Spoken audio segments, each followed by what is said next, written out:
software que hay para realizar dimensionamiento. Lo que vamos a hacer, el objetivo justamente de este módulo es que ustedes rápidamente puedan calcular el tamaño de un sistema fotovoltaico aislado y si es posible incluso el precio, de tal manera que puedan salir del paso y cuando se necesite un proceso de cálculo mucho más específico, se tomen su tiempo, se sientan en la computadora y ahí se va haciendo el trabajo con mucho más detalle. Va a ser fundamentalmente afinar, si quieren ustedes, estos datos que vamos a ver hoy. ¿De acuerdo?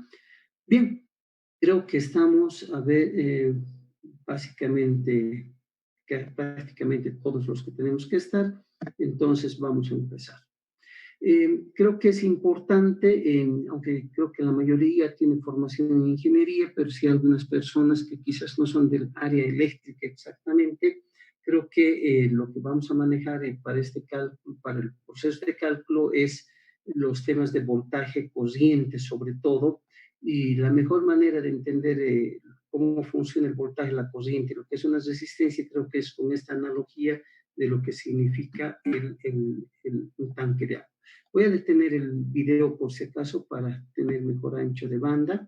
Y bien, entonces digamos que yo tengo un tanque de agua, aquí tengo una cañería y aquí tengo al final una pila, ¿de acuerdo? Por la cual voy a soltar el agua. Entonces, el voltaje es como la diferencia de potencial, es la diferencia, la altura a la cual está esta masa de agua. Entonces sabemos que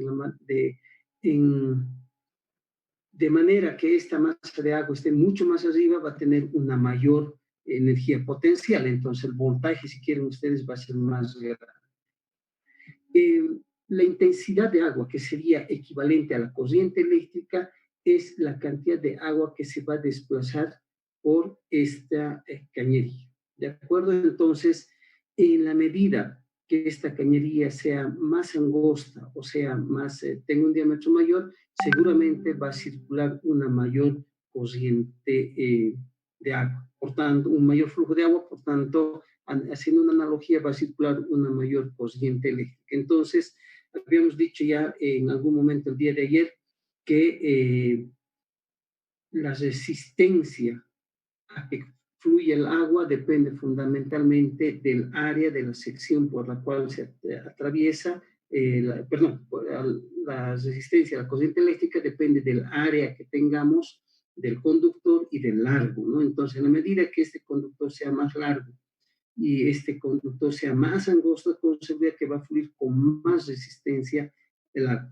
Pero al final, esto se regula, si quieren, con esta llave que es quien te da la resistencia que vamos a calcular. ¿Ya? Bien,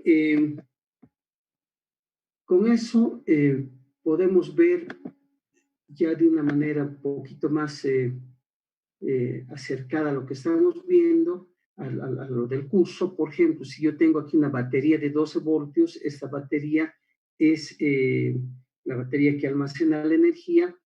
Aquí hay un polo positivo, aquí hay un polo negativo. Entre estos dos polos hay un voltaje, esto normalmente, digamos, es 12 voltios, y va a salir, cuando yo conecto una carga entre el polo positivo y el polo negativo, voy a tener un flujo de corriente que va al pasar por esta carga, que es una resistencia, va a producir, va a gastar, si quieren, un tipo de energía. Aquí puede ser iluminación, puede ser un motor, etcétera, pero voy a tener aquí un producto de esta energía que está circulando. Obviamente, la batería es la fuente de energía y esta batería se irá descargando porque la energía que tiene la batería a través de esta corriente se está consumiendo en esta carga eléctrica que tengo.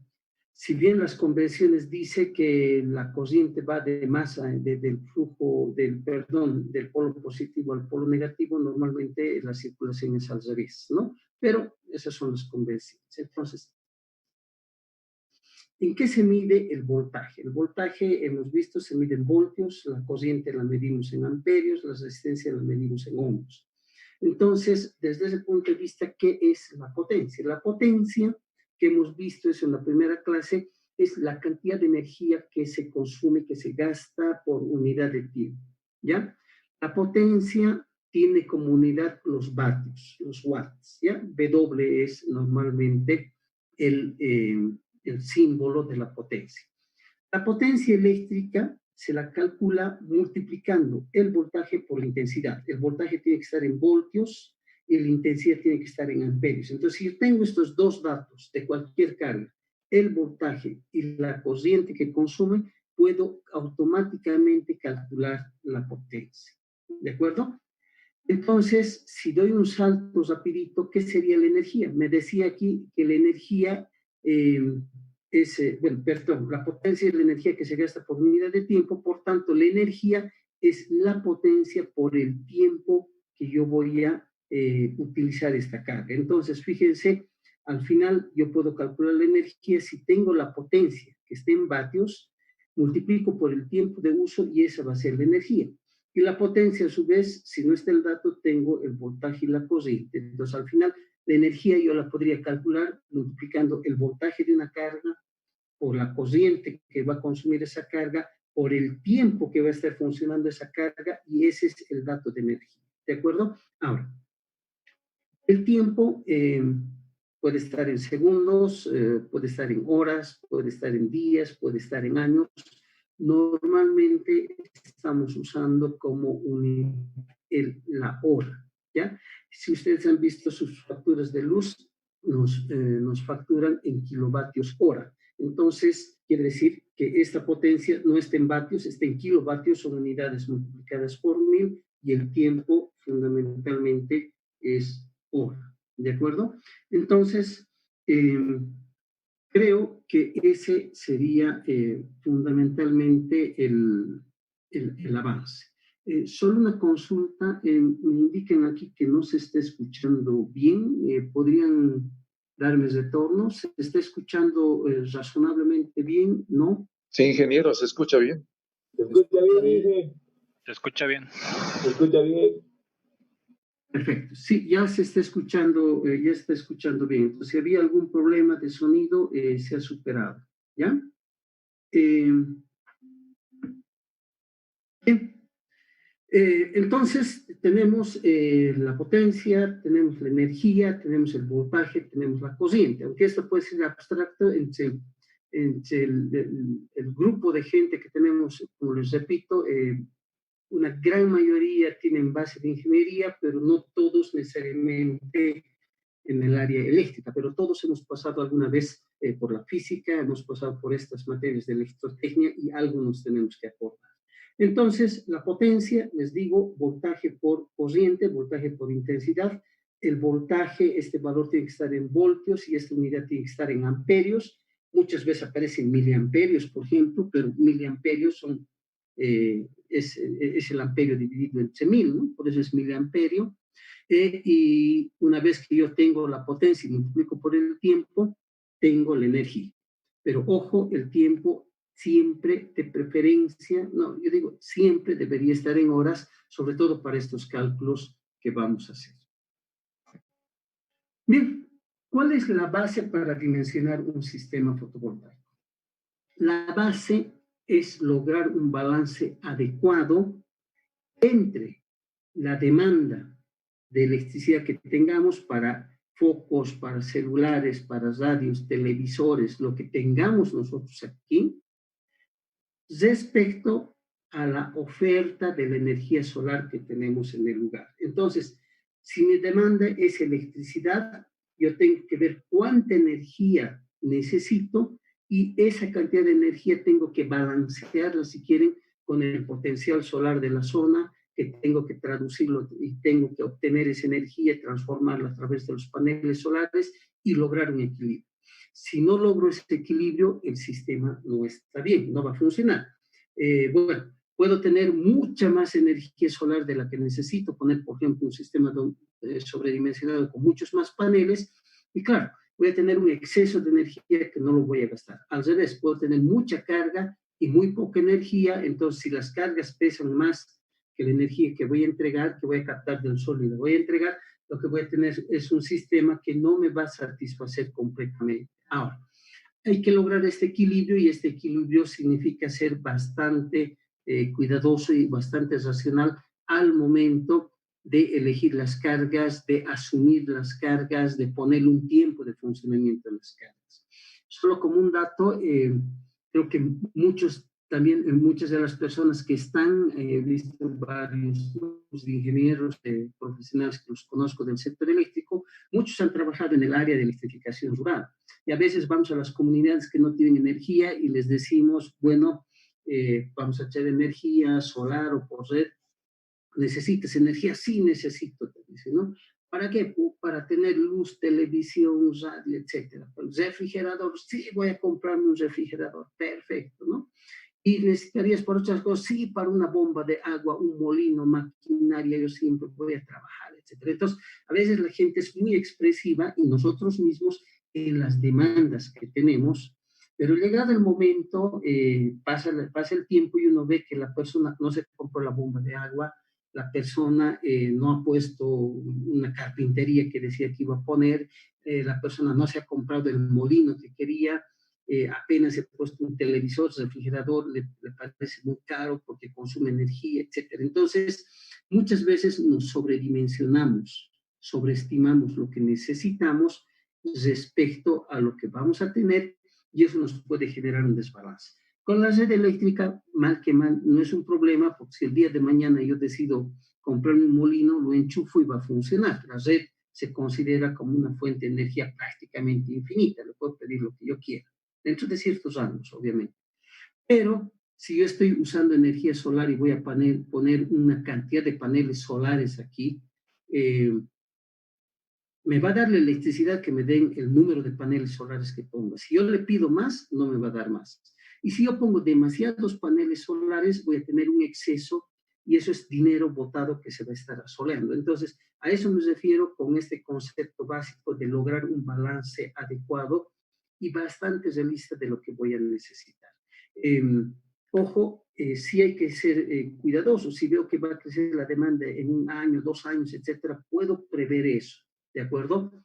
Pero no ilusionarme con muchas cosas porque estos sistemas, si bien van a durar 20 años, es también sobredimensionar un equipo por 20 años y no aprovecharlo es un desperdicio de recursos. Pero también dimensionar un sistema muy pequeñito, exacto, y el día de mañana se incrementa la demanda, ya todo el sistema está dimensionado, no lo voy a poder cambiar. Esa es la idea de un balance adecuado. Bien. El esquema de un sistema fotovoltaico aislado en general, aquí vamos a hablar sobre todo en esta clase, vamos a hablar de sistemas que utilizan acumulación de energía de baterías. No vamos a tocar hoy, bueno, si nos dé el tiempo quizás, pero no creo que alcancemos a tocar, por ejemplo, sistemas sin acumulación de energía. ¿Cuál sería un sistema sin acumulación de energía? Fundamentalmente los sistemas de bombeo de agua. Entonces eso lo vamos a ver el día de mañana. ¿De acuerdo? Entonces, nos vamos a concentrar en sistemas con acumulación de energía, donde la fuente primaria es el sol. Eso ya saben, ya sabemos que el sol es una fuente primaria de energía, ¿se acuerdan, no? Energía primaria, energía secundaria. Tenemos los módulos solares, que son los encargados de transformar el sol en una energía secundaria aprovechable, que es electricidad. Este generador nos produce energía eléctrica que pasa por un regulador, ¿ya? Que pasa por un regulador, que es el elemento que me permite controlar de alguna forma la energía, y a través de este regulador la energía pasa a un acumulador, que es una batería. Normalmente vamos a ver en este caso sobre todo baterías de plomo, que es las más baratas y utilizadas en general. Después vamos a ver las baterías de litio. Aquí vamos a hacer también un pequeño calculito con litio, y de las baterías sale a través de los circuitos vía protecciones y circuitos de consumo las cargas finales que van a ser las que aprovechen esta energía, y aquí puede haber cargas de iluminación, cargas motrices, lo que queramos. ¿De acuerdo? Entonces, esta es la línea en la que nos vamos a plantear el análisis, y lo que sí es importante saber es que cada vez que yo paso energéticamente de un estado al otro, hay una pérdida de energía. Entonces aquí tengo el sol, Cuando el sol pasa por los paneles solares, si se acuerdan, la eficiencia de los paneles cristalinos está cerca al 20%, 19,88 les dije, ese es el valor de eficiencia. Entonces, la energía solar que pase por el panel cristalino, digamos, por lo menos el 80% se va a perder y solamente el 20% de la energía que capte este panel se va a volver efectivamente electricidad. El momento que la energía eléctrica pasa por el regulador por las funciones, el autoconsumo, etcétera, va a producir también una pequeña pérdida, que puede ser autoconsumo, que puede ser una pérdida térmica por sobrecalentamiento, etcétera, pero va a producir una pequeña pérdida, es decir, se va a reducir la cantidad de energía que va a pasar, en este caso, a la batería. ¿De acuerdo? Además, como la energía pasa por conductores eléctricos todo el rato, como estamos pasando por un conductor eléctrico, el conductor también va a cobrar su cuota, va a cobrar su peaje, ¿no? Entonces, es otro elemento de pérdidas. Cuando pasa la energía del regulador a la batería, ahí hay otra pérdida por los conductores, aunque es pequeña, pero aquí hay un proceso más grande, porque cuando pasa esta energía, ¿se acuerdan de las reacciones químicas de la batería, no ven? Aquí se va a combinar el ácido sulfúrico con el plomo para convertirse en sulfato de plomo más agua. Después le sacamos energía, se convierte al revés. Entonces, cada vez que entra energía, aquí hay un proceso electroquímico y cada vez que sale energía hay otro proceso electroquímico. Este proceso dentro de la batería tiene una eficiencia, es decir, se pierde. Las baterías se sobrecalientan, las baterías se saturan, las baterías, ya saben ustedes, burbujean, gasifican con exceso de carga y normalmente aquí también hay un rango de pérdidas en las baterías. Cuando sale la energía de las baterías, aquí hay conductores otra vez y aquí hay otra pérdida pequeña y finalmente llega a las cargas. Entonces, pasar de la energía primaria del sol y llegar a la carga final, al uso final, yo quiero luz, perfecto, pasar de energía solar, que esté en el día, transformarla en electricidad, controlarla, regularla, almacenarla y volverla a sacar en la noche para utilizarlo, es un proceso de transformación que ha pasado, fíjense, por lo menos aquí ha habido un paso, de este paso aquí ha habido otro, aquí ha habido un tercer paso y finalmente hay un cuarto paso que es el uso final. En cada uno de estos pasos pierdo energía, ¿de acuerdo? Entonces, si yo voy a ver la energía final que necesito aquí, si yo tengo esta cantidad de energía, tengo que ir preveyendo que voy a tener todas estas pérdidas de energía para quizás aquí dimensionar un sistemita más grande. Por decirles, si aquí necesito 50 vatios, una energía que me dé, que lo pueda cubrir con un panel de 100 vatios, cuando yo vaya hacia atrás, en realidad voy a ver que necesito un panel de 120, 130 vatios para poder llegar a estos 100 vatios efectivos aquí al final. Creo que se entiende, ¿no? Es decir, hay que pensar en esta situación. Yo tengo energía, se va a ir transformando, voy a tener pérdidas y al final voy a tener una energía útil. Entonces, cuando yo voy a dimensionar un sistema, voy a empezar efectivamente por esta demanda básica, útil de energía que necesito y voy a ir construyendo hacia atrás estos elementos para calcular el generador que necesito. ¿De acuerdo? Este es un proceso más o menos ordenado de cálculo. Bien. Eso era lo que les explicaba hace rato, las eficiencias de la conversión. Me he adelantado una lámina, pero creo que aquí podemos ver en dos figuras lo mismo. Primero, en esta figura, aquí tenemos el generador fotovoltaico, aquí está el sol, aquí está la energía generada y aquí hay pérdidas propias del generador. Aquí está el cableado del corriente continuo, hay pérdidas. Aquí hay otra pérdida en el regulador de carga, hay otra pérdida en las baterías, hay otra. Si uso inversor, hay otra pérdida. Si uso corriente alterna, hay otra pérdida. Y finalmente, aquí están las cargas finales. Entonces, este es un diagrama básico, es un diagrama de Sankey que se llama, donde voy mostrando en cada uno de los casos las pérdidas de energía que yo voy teniendo y al final tengo esa cantidad de energía. Físicamente, si quieren, haciendo un paralelismo con lo que les mostré hace un minuto, aquí tengo la energía del sol, entra al módulo, entonces hay pérdidas en el módulo. Pasa, aquí ya tengo energía eléctrica fotovoltaica, pasa al regulador, hay pérdidas en el regulador o controlador. Esta energía va a pasar a las baterías y aquí en la batería voy a tener pérdidas de la batería por conversión y esta energía también va a salir.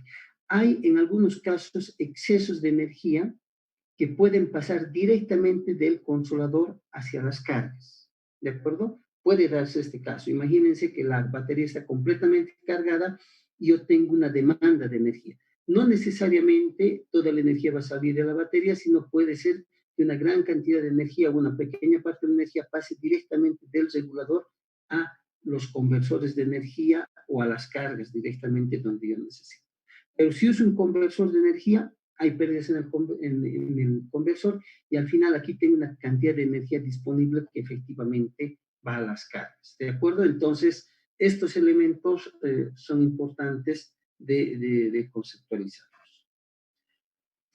El método que vamos a utilizar, que les digo, aritmético, matemático, súper básico, pero que en realidad se reproduce simplemente con mayor rigurosidad en todos los sistemas de cálculo, en el caso nuestro, tiene 7 pasos, ¿ya? El primer paso es calcular la demanda de energía, es decir, empezar cuánta energía necesito. El segundo paso es estimar las pérdidas, cuánto podría ser el nivel de pérdidas que voy a tener. El tercer paso es calcular la cantidad de energía que voy a generar, es decir, voy de la demanda hacia atrás con las pérdidas y voy a ver cuánto de energía tengo que generar en bruto y con esto yo voy a calcular recién el tamaño de los paneles, es decir, una vez que calcule la energía a generar, yo voy a ver qué tipo de generador o qué tamaño de generador fotovoltaico necesito y ahí termino el tema de la generación. El siguiente paso, el paso 5, es calcular el banco de baterías, porque esta energía que va a generar los paneles tienen que almacenarse. Entonces, calculo el banco de baterías, y aquí van a ver, entran elementos como los días de autonomía, la profundidad de descarga, todo eso que veíamos en la anterior clase, y con eso puedo por fin calcular el regulador.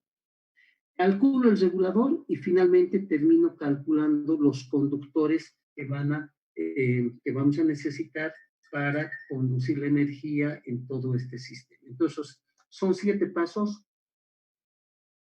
están esquematizados creo que prácticamente todos los manuales sobre paneles fotovoltaicos, sobre sistemas fotovoltaicos aislados, reproducen esos 7 pasos y se los utiliza de manera generalizada. Les vuelvo a indicar que todos estos pasos, si bien son bastante aritméticos, constituyen el corazón de los sistemas de simulación.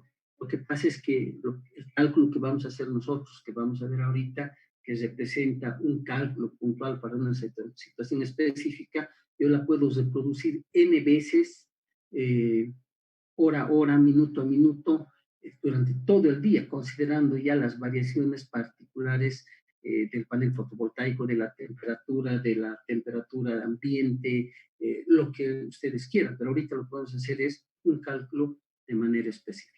¿De acuerdo? Bien, una vez que tengo el panel fotovoltaico, perdón, una vez que tengo ya el sistema más o menos decidido que voy a querer alimentar con energía, lo primero que hago es calcular la demanda. ¿Cómo calculo la demanda de energía? Tengo que inspeccionar los equipos que voy a utilizar, tengo que preguntar si es que no hay equipos, tengo que preguntar sobre los usos que va a recibir la energía eléctrica y les digo, hay que ser bastante conservadores, no crean todo lo que les digan, sean bastante acuciosos cuando levanten estos datos de demanda y sobre esa base hago un inventario de cargas eléctricas donde yo anoto el tipo de equipo, qué cantidad de estos equipos, por ejemplo, iluminación, lámparas, perfecto. ¿Cuántos? 3, 4, 5, 10 focos, lo que yo quiera. ¿Cuánto va a funcionar cada una de esas lámparas por día, por ejemplo? ¿Ya? qué potencia tiene esas lámparas y con eso yo calculo la demanda de energía por día. Pensaremos solamente en el caso por decirles, a ver, de una casa, ¿ya? Digamos que he encontrado que va a haber 5 puntos de luz. Perfecto. Tipo de equipo, lámparas. Cantidad 5. Horas de funcionamiento por día. Ajá. Las lámparas que estén en el dormitorio quizás no van a funcionar las mismas horas que las lámparas que estén en la cocina o la lámpara que, por ejemplo, esté en un depósito. La lámpara que esté quizás en el dormitorio tiene unas horas, la que esté en la cocina posiblemente funcione más, de por ahí funciona desde en la mañanita temprano, porque es un poco oscuro y prendemos a las 6 de la mañana la luz en invierno, ya, pero la lámpara que esté en el depósito, de por ahí funciona alguna vez, no sé, ya, todos los días entramos al depósito en la noche, pero ¿cuántos ratos va a funcionar? Porque es entrar, prender, sacar una cosa, apagar. Entonces, tengo que poder discriminar este uso de las diferentes lámparas. Ahora, puede ser que la lámpara de la cocina sea potente, que quizás la lámpara del dormitorio no sea muy potente y quizás que además la lámpara del depósito sea una lámpara súper pequeñita, porque es una iluminación de necesidad de uso ocasional. Entonces, tengo que aprender incluso a discriminar para cada uno de estos casos la energía que voy a consumir. Entonces, eso es para el caso de la iluminación, pero ¿qué es lo más importante entonces para calcular esta demanda de energía? Vuelvo, si quieren, de nuevo al tema, identificar claramente las cargas eléctricas y en el caso de algunos equipos, por ejemplo, hay datos de placa. Un televisor, yo le puedo dar la vuelta y detrás del televisor me avisa o la potencia o el voltaje o la corriente. Basta que si me da la potencia ya soy feliz, ¿ya? Si no me da la potencia y me da el voltaje, debería darme la corriente. ¿No? Difícil que me dé el voltaje y la potencia, pero igual, si me diera la potencia y el voltaje, creo que puedo calcular la corriente. ¿Se acuerdan de la formulita? La potencia es igual al voltaje por la corriente. Entonces, con estos 3 datos yo puedo calcular, o sea, con 2 datos puedo calcular el tercero. Una vez que tengo las cargas identificadas, fundamentalmente necesito la potencia de cada carga, identifico el tiempo que se va a usar cada día. De qué hora a qué hora funciona. Puedo anotar incluso las horas específicas, de 3 a 5, de 5 a 7, de 7 a 11, pero si no, por lo menos 3 horas al día, 2 horas al día, etc. ¿De acuerdo? Podría discriminar incluso según la hora si es el consumo de día o es el consumo de noche, pero yo voy a asumir en este caso en concreto, no me importa si es día o noche, eso significaría, ese cálculo lo utilizaría si yo quisiera que una buena cantidad de las cargas diurnas, por ejemplo, funcionen con energía que venga directamente de los paneles, como les decía, y no necesariamente pase por la batería, pero en este caso yo voy a hacer abstracción, porque puede haber días en los cuales sea un día nublado y no hay energía. Entonces, ¿quién me va a tener que dar toda la energía? La batería. Entonces, yo voy a asumir como premisa que toda la energía que necesito va a salir de las baterías. ¿De acuerdo? Es otra simplificación del modelo. En todo caso, necesito saber de qué hora a qué hora va a funcionar, identificar además si el uso es constante o eventual. Acuérdense de la lámpara del depósito. Pero hay cosas un poquito más curiosas. A ver, imaginemos en una escuela. En una escuela de iluminación, de por ahí dan clases de noche, de lunes a viernes, perfecto. Pero ¿y el sábado y el domingo hay clases? No hay clases. Entonces, el consumo de energía en promedio, si quieren ustedes, sobre la semana va a ser mucho menor. ¿No ve? No es lo mismo prender una lámpara 2 horas cada día. En 7 días son 14 horas de luz, que prender solamente 5 días. Ahí son 10 horas de luz. Por tanto, el consumo energético es menor. Esto se nota más en postas, por ejemplo, donde a veces tenemos equipos de radiocomunicación. Los equipos de radiocomunicación, las radios de banda corta, tienen una potencia que consumen cuando transmiten, tienen una potencia que consumen cuando reciben, cuando uno está escuchando, y finalmente tienen una potencia en stand-by. Fíjense, hay 3 tipos de estado de carga, y cada uno de estos tipos tiene un funcionamiento, perdón, tiene un periodo de uso diferente, ¿de acuerdo? Entonces, estos temitas hay que cuidarlos con detalle. ¿Cómo se calcula la energía? Por ejemplo, en este caso no hay el dato de la potencia. Este era un celular, me dicen nosotros queremos cargar este celular, ¿cuánto consumirá, cuánto de energía necesita? Lo que hicimos fue sacarle una foto a la batería del celular. Esto lo hicimos en un taller que estábamos con varios técnicos del campo y a uno le dijimos, a ver, dame tu celular, ¿cuánto consume? No sé, perfecto. Sacamos la batería y fíjense, aquí hay un dato. Dice 3.7 voltios litio, ion de litio, ¿no? 3.7 voltios, tengo un dato. Potencia no había. Y abajito encontramos este dato. Dice 1300 miliamperios. Esto es corriente, pero fíjense, no es la corriente exactamente, sino está 1300 miliamperios hora. Quiere decir que si yo hago funcionar una hora, me deben llegar 1300 miliamperios. Por eso ya aquí había un dato además de tiempo. Entonces, ¿cuál sería la energía que consume esta batería? Si yo calculo la potencia, sería el voltaje, por la corriente sería la potencia, pero además tengo esta H, que es la hora, y eso sería el tiempo. Entonces, fíjense, tengo voltaje por corriente por tiempo. Si quieren, potencia por tiempo, y si yo multiplico 3,7 por 1,3, ojo, eso tiene que ser amperios, si aquí es miliamperios, 1300, entonces recorro la coma tres lugares y tengo 1,3 amperios. Entonces, la energía que me consume este celular es 3.8 vatios horas. Es decir, por cada hora que funcione necesito 3,8 vatios para cargar, digamos 4 vatios. Ya, redondeando, 5 vatios necesito. Y en una hora me consumirá 5 vatios hora. Entonces ya tengo, si quieren, indirectamente la potencia o al revés tengo la cantidad de energía que necesito para cargar la batería de este celular. ¿Ya? Ese es un dato concreto en un temita cuando no aparece la potencia como tal. Bien, aquí hay otros equipos de referencia, porque a veces vamos a empezar a ver equipos y no sabemos qué potencia tienen, y yo, fíjense, necesito hacer un inventario de cargas. Entonces, por ejemplo, lámparas LED para uso de corriente continua, para uso en paneles solares, normalmente están entre 3 a 5 vatios de potencia. Hay alguna más grande de 7, pero casi no se usa. Con 3 a 5 vatios, con 5 vatios yo tengo casi una iluminación equivalente a 75 vatios de un foco incandescente, casi 100 vatios de foco incandescente. ¿De acuerdo? Lámparas fluorescentes compactas, las FLs de corriente continua, en DC para sistemas solares de 7 a 15 vatios, ¿ya?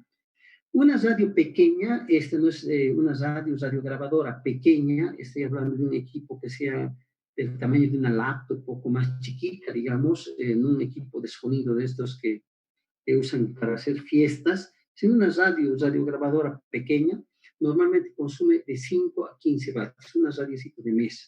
Pero ya si es un mini componente, una de las cositas, seguramente es más grande y hay que ver la placa. Pero si no hubiese la placa, yo puedo calcular con 5 a 15 vatios el funcionamiento de estas radios. Un televisor en corriente continua, de los últimos que son de pantalla plana, digamos, ¿no? Más o menos entre 10 a 12, hasta 20 pulgadas hemos encontrado, están consumiendo de 12 a 30 vatios como máximo. ¿Ya? Cada vez salen televisores más eficientes. Los últimos televisores nosotros hemos visto con consumos de 18 vatios y pantallas casi de 20 pulgadas, ¿ya? Pero digamos que los rangos 12 a 30 vatios. Un reproductor de DVD puede estar de 11 a 20 vatios consumiendo energía. Hay reproductores en corriente continua.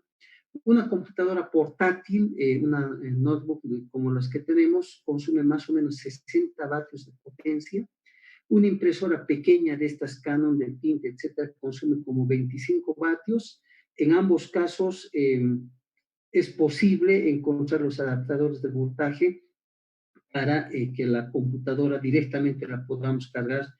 Ponemos nuestros 12 voltios, digamos, tenemos una toma de 12 voltios, ponemos un adaptador de voltaje y nos saca 19 voltios en corriente continua, que es el voltaje que normalmente necesita la computadora.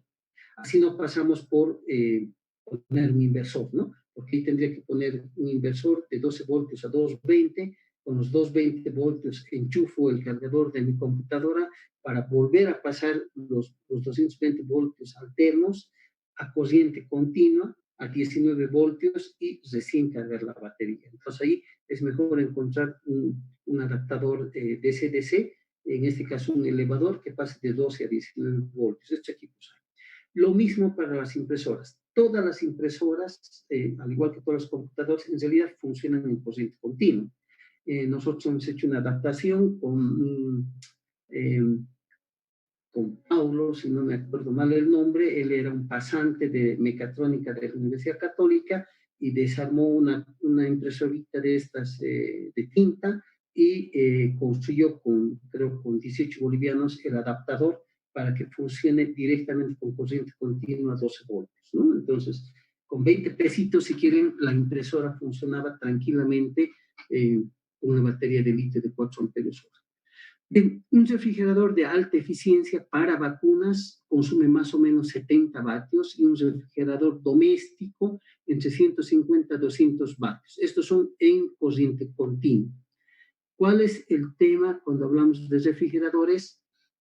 Que los refrigeradores son cargas intermitentes. Jamás un refrigerador está consumiendo energía 24 horas al día, ¿no? Normalmente se estima, aquí tengan en cuenta ese dato, que funciona 20 minutos por hora, ¿de acuerdo?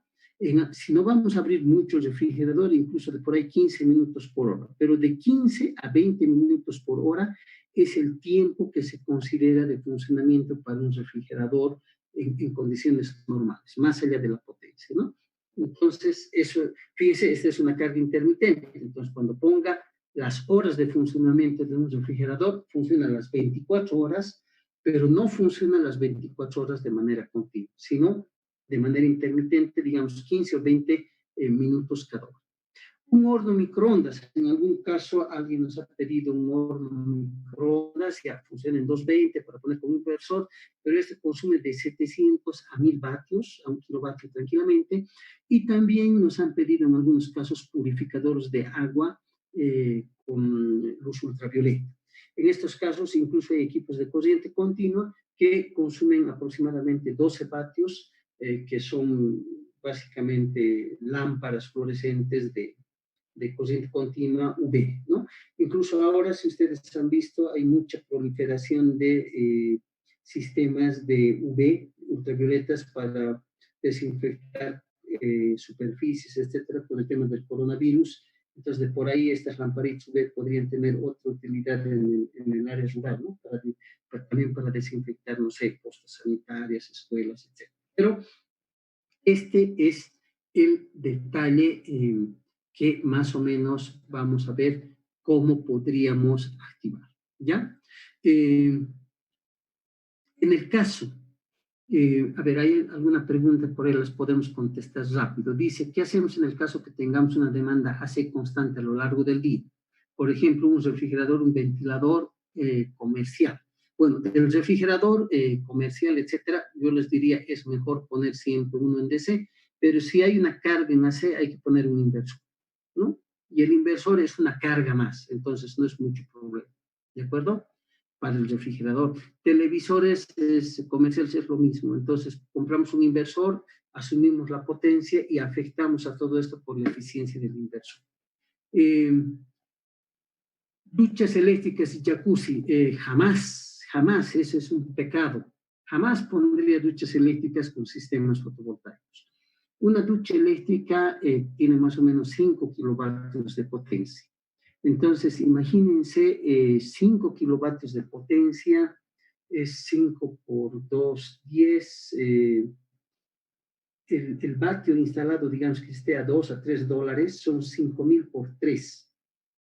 Son 15.000. O sea, digamos que me equivoco. Necesitaría como 5.000 o 6.000 dólares solamente para duchar. Si yo voy a calentar agua, me pongo un sistema termosolar. ¿De acuerdo? Entonces, duchas eléctricas, si quiero calentar agua, no hay que usar sistemas fotovoltaicos. Si voy a usar necesito agua caliente para el jacuzzi, para la ducha, para lo que sea, miren, sistemas termosolares les va a costar 1/10 de lo que costaría los sistemas eléctricos fotovoltaicos. En la ciudad es más barato calentar con energía solar que con termosolar agua que calentar con ducha eléctrica, incluso que con gas natural. Le está peleando fuerte. Entonces, agua caliente, duchas, jacuzzis, por favor, con sistemas termosolares. Puede que necesiten para el jacuzzi, para estos sistemas, energía para las bombas, por ejemplo. Eso sí, con energía fotovoltaica. Entonces, hay que hacer una combinación. ¿De acuerdo? Bien. ¿Cómo procedo yo en este caso? Entonces, lo que yo normalmente hago es una tabla. ¿Ya? Entonces, tengo que construir una tablita. Después vamos a ver un ejemplo que tengo en Excel. Es juego de niños esto en el Excel, pero digamos que lo vamos a hacer paso a paso. Después ustedes se construyen la tabla. Miren, aquí pongo el tipo de carga, aquí pongo la cantidad, aquí pongo la potencia, aquí pongo el tiempo en horas por día y aquí tengo el total en vatios. El gran secreto es que la potencia tiene que estar en vatios, siempre. Si no tengo la potencia en vatios, si yo pongo la carga en amperios y otra carga en voltios, no va a dar. La potencia en vatios, el tipo de carga, la cantidad, la potencia, el tiempo, y aquí tengo el total. Hago esta multiplicación y yo tengo la demanda total de energía que voy a requerir para un día. Ya, ojo, esto es por día. Podría hacerlo por semana también o por mes, no es ningún problema. Yo voy a usar el ejemplo por día, ¿de acuerdo? El método es así, por día, y después lo vamos a ir complejizando. Ahora, imagínense que esta es la carga típica de un hogar rural. Miren, necesitan normalmente 3 lámparas, digamos que estoy poniendo lámparas CFLs, no LED, de 10 vatios. Cada lámpara va a funcionar 4 horas por día, entonces 3 por 10 por 4. 3 por 10, 30 por 4, 120 para en el día, ¿ya? Una radiecito de estas radios cancheras de 2, 3 pilitas, consume más o menos 7 vatios, funciona 5 horas por día. 7 por 1 por 5, 35 vatios. Un celular, más o menos una potencia de 5 vatios y que se cargue durante 3 horas, ¿ya? 1 por 5 por 3 es 15 vatios hora. Un televisor pequeñito de 12 pulgadas de pantalla plana, incluso estos que tienen hasta su reproductor de DVD incorporado, más o menos tiene este consumo. El televisor 15 vatios por 2 horas al día, sería 30 vatios hora. Si yo sumo todo, tengo 200 vatios hora al día que requiero para una pequeña vivienda. Esto lo puedo complejizar como quiera. No necesito 3 lámparas, necesito 20, perfecto. Y de diferentes potencias, no hay problema. No tengo una radio, tengo 3 radios, no tengo un celular, tengo 3. Tengo un televisor de 120 vatios, perfecto. Tengo un lector de DVD, excelente. Voy ampliando nada más la lista de cargas. Fíjense aquí, estoy asumiendo que todas las cargas son en corriente continua, ¿ya? Si pondría cargas en corriente alterna, tengo que hacer lo mismo, solo que va a estar en corriente alterna y al final todas esas cargas las voy a tener que corregir con un factor de eficiencia del inversor, ¿de acuerdo? Pero ahorita vamos a hacer el ejemplo básico con corriente continua. Entonces, tengo 200 vatios hora de demanda. ¿Qué es lo que consume más o menos un hogar rural? ¿Ya? Si le ponemos LED, fíjense la carga más grande es luz. Si aquí le pongo 3 vatios, esto es 3 por 3, 9 por 4, 9 por 4, 36, y cae, perdón, algo me ha picado, pero bueno, fíjense, si esto bajo a 3 vatios con LED, esta carga cae terriblemente, ¿no? Sería 3 por 3, 9 por 4, 36 vatios. Casi estoy disminuyendo 90 vatios, casi 100, digamos. Esto podría caer a la mitad tranquilamente con LED, ¿de acuerdo? Pero bueno, ese es otro tema. Bien, el paso 2 me dice que tenemos que estimar lo que son las pérdidas. Entonces, aquí hay unos factores. Hemos hecho todo el repaso de los paneles, ¿ya? Además, con Enrique, ustedes han visto todo el detalle de la radiación solar, las radiaciones difusas, reflejadas, etcétera. Pero bueno, nosotros estamos viendo un método simplificado que después se puede ir perfeccionando sin ningún problema. Bien, lo primero que vamos a hacer es estimar las pérdidas. De manera general, en un sistema fotovoltaico aislado, las pérdidas pueden estar entre un 20 y un 25%. Y nosotros tenemos que hacer los cálculos y el diseño de tal manera de no sobrepasar estos porcentajes. Puede haber 30% de pérdidas, pero va a ser muy ineficiente. Normalmente en el módulo consideramos pérdidas entre 2 a 4%.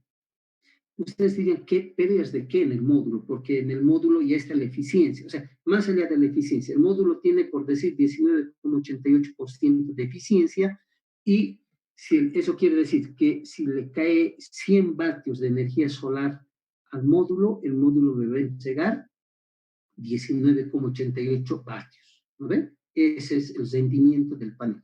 Pero estos 19,88 yo además le voy a afectar por un 2 a 4% de pérdidas que van a haber. ¿De acuerdo? 2 a 4%. ¿A qué se refieren estas pérdidas? Hay algunas pérdidas que llaman disradiancia. Es porque a veces hay reflectancia, hay sombritas, hay cosas que cruzan. Ese es un tema. Otro tema, ahí también se incorpora, a veces se va acumulando algo de polvo sobre los paneles, a pesar de que tengan la inclinación adecuada, etcétera, puede ir puede ir sumándose este tema de pérdida de potencia. Entonces, nosotros, por ejemplo, como experiencia, les digo, este curso y estos factores están basados mucho en la experiencia que hemos desarrollado estos últimos años.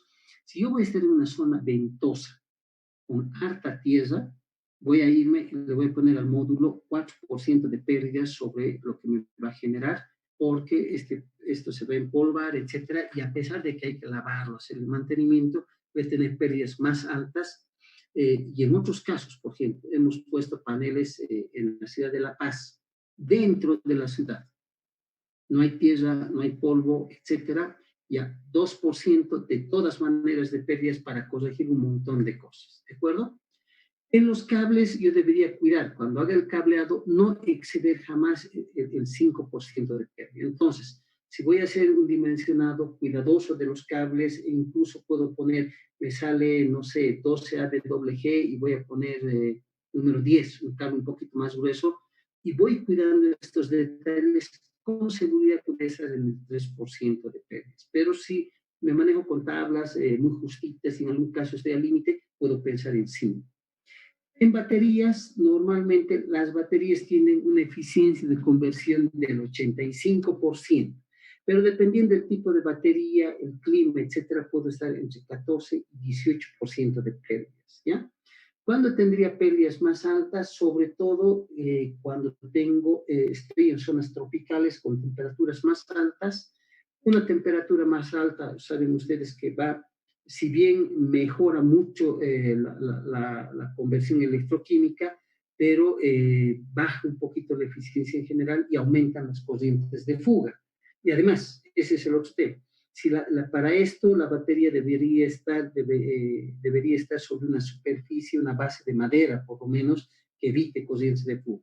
Pero igual, en una zona tropical húmeda, seguramente las corrientes de fuga, si tengan madera, van a ser mayores que, por ejemplo, en el altiplano, en un lugar seco, bien aisladito, etcétera. Entonces puedo pensar en 14%. Pero estas van a ser las eficiencias típicas de conversión. Quizás encuentre alguna batería más eficiente, pero no he encontrado baterías que tengan 90% de eficiencia de la conversión. ¿Ya? 85 es el típico. Ya digamos que ese es el valor medio. El regulador, según el tipo de regulador, cuántos foquitos LED tiene, etcétera, puede estar entre el 1 y el 3%. ¿Ya? Entonces, un regulador de estado sólido, bien hecho, etcétera, quizás 1%, pero si mi regulador, no sé, tiene algunos reguladores que vienen como arbolitos de Navidad, llenos de LED, ¿no? Entonces, 8 LEDs que unos parpadean, este tiene un consumo un poquito más alto, 3%. Ojo, ningún regulador va a sobrepasar estos límites, tampoco porque hay normas que regulan, digamos, la construcción de estos equipos. Entonces, estos van a ser los márgenes en los cuales nos vamos a mover. Con estas pérdidas, dice, se construye el factor de pérdidas, que sería básicamente 1 más ir sumando todas las pérdidas, y así este factor puede ser 1,2, 1,23, 1,25, etcétera, ¿no? Puede subir 1,27. En este caso, fíjense, si iría por el peor caso, aquí tengo 4 más 5, 9, más 9 más 18, 27, más 3, 30. Ese sería el extremo. Y en el caso más eficiente sería 2 más 3, 5, más 14, 19, más 1, 20. Entonces estaría entre 1, 2 y 1, 3. Y el medio, normalmente estamos 1,25, etcétera, 1,23, 1,25. Pónganle 1,25 y no se van a equivocar, casi con seguridad. Pónganle 1,30 y tienen mucha más seguridad, pero no exageren, ¿ya? Nuevamente, son datos que van saliendo de la cantidad de sistemas instalados. Con esto pasamos a calcular al paso 3, que sería calcular la energía a generar, ¿ya? Entonces, paso 1, estimado la demanda. Paso 2, he definido un nivel de pérdidas en función de los equipos que voy a poner, lo que voy a hacer, etcétera. Paso 3, voy a calcular la energía que voy a generar, ¿ya? Entonces, ¿cómo se calcula la energía que se va a generar?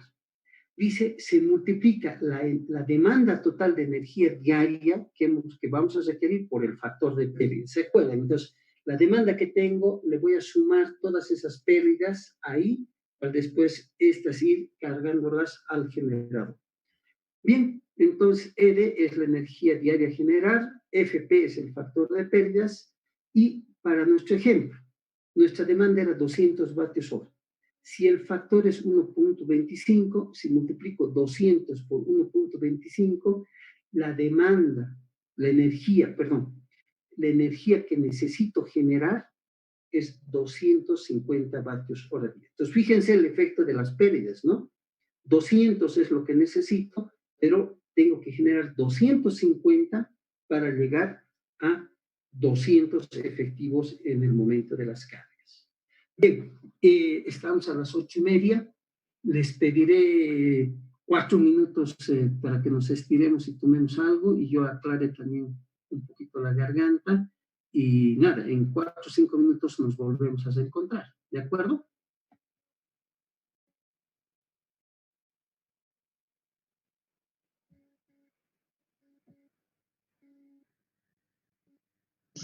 De acuerdo, ingeniero.